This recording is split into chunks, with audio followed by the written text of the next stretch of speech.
si po ndjeni procesin?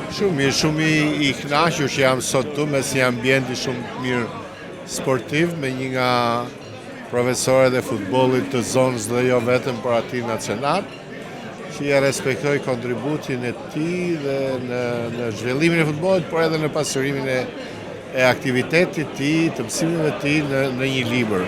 Si i vlerësoni vitin 2025 për futbollin shqiptar? Është një nga vitet më të suksesshëm, ka fjalën Shumë i mirë për kombin shqiptar në përgjithësi. Kemi 2 skuadra që do të luajnë play-offin e kampionatit botror.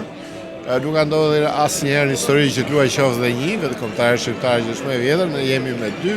Uroj që të dyja të kenë suksese në mars dhe të arrijnë botror. A kemi gjasa reale për të? Padyshim, përderisa luajmë për të fituar, asnjëherë nuk luajmë le të themi për turizëm, luajmë për të fituar, i kemi gjitha shanset, i kemi nivelet.